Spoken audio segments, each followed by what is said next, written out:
Donc, la première qu'on me pose le plus souvent, c'est est-ce que c'est le bon moment pour vendre ma propriété? Cette question-là revient toujours quand on est dans le domaine de l'immobilier. Donc, la réponse est assez simple. La réponse, elle va être à savoir, c'est quoi ton projet? Première des choses, si ton projet est de déménager tout de suite ou de déménager dans quelques mois, c'est pas la même chose. Aussi, on va répondre encore plus vaguement. C'est quoi ton type de produit? C'est quoi ta propriété? Si on est propriétaire d'un condo sur l'île de Montréal en bas de 350 000 où on cible, exemple, un premier acheteur, ben définitivement, le meilleur timing pour toi pour vendre ta propriété va être entre le mois de janvier puis le mois de juin. Par contre, si on est propriétaire d'une propriété en haut de 500 000 où on va cibler peut-être une deuxième résidence, à ce moment-là, on va peut-être cibler juillet, août, septembre, octobre pour les changements de travail, pour les gens qui partent, exemple, de Toronto, qui s'en viennent à Montréal pour le travail, des relocalisations ou autres. Ça va être le marché dans lequel on va cibler. Ces gens-là ont besoin de passer à l'action. Souvent, c'est des professionnels, ont de l'argent, sont prêts à aller de l'avant. Si jamais on est propriétaire d'un immeuble à revenu, meilleur timing, ça dépend. Ça peut être à partir vers la fin de l'année, septembre, octobre, novembre, pour les avis de non-renouvellement de bail, etc. Donc, c'est quand le meilleur moment pour vendre ta propriété? Ça dépend de 1, de ton projet et de 2, du type de produit que tu as. Ça prend une étude complète de marché à ce niveau-là. Une autre question qui est posée extrêmement souvent quand on est courtier immobilier, c'est, premièrement, est-ce que je devrais vendre ma propriété maintenant ou est-ce que le marché est bon? La question est toujours ça. Est-ce que le marché est bon? Ben, c'est sûr qu'un courtier va rarement répondre que le marché n'est pas bon. OK? Après ma barre, on va commencer avec ça. On va mettre les points sur les i, les barres sur les t tout de suite. Le marché est toujours excellent. Ça veut dire quoi? Ça veut dire que même si le marché a des bas ou a des hausses, à un moment déterminé, au Québec, il se vend plus de 90 000 propriétés par année. De combien d'acheteurs est-ce qu'on a besoin réellement pour ta propriété? De 1.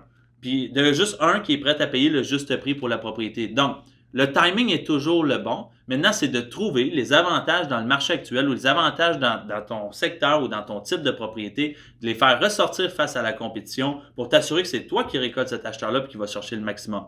Une autre question qui est souvent posée est de savoir, avant d'acheter ma première propriété, est-ce que je devrais aller voir la banque pour obtenir une préqualification ou est-ce que je devrais trouver la bonne maison pour moi en premier et ensuite aller voir la banque? La réponse est simple. Il faut aller voir la banque en premier lieu, à savoir dans quelle gamme de prix est-ce qu'on recherche. Deuxième des choses, on gagne la crédibilité aux yeux du vendeur. Je te donne un exemple. Tu trouves ta propriété de rêve, on fait une offre d'achat, on s'entend sur le prix, les conditions.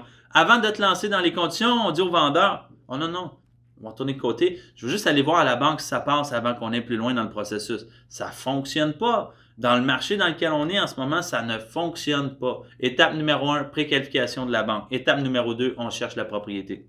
Une question que je me fais souvent poser va être de savoir si les propriétés locatives avec potentiel d'achat existent toujours.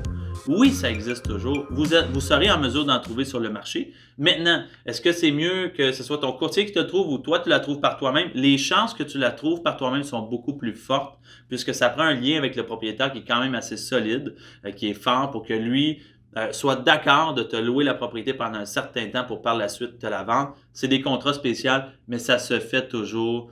Il y a possibilité de le faire. Mes vendeurs, souvent, vont me demander aussi est-ce que je devrais acheter ma nouvelle propriété avant de vendre celle que j'ai actuellement?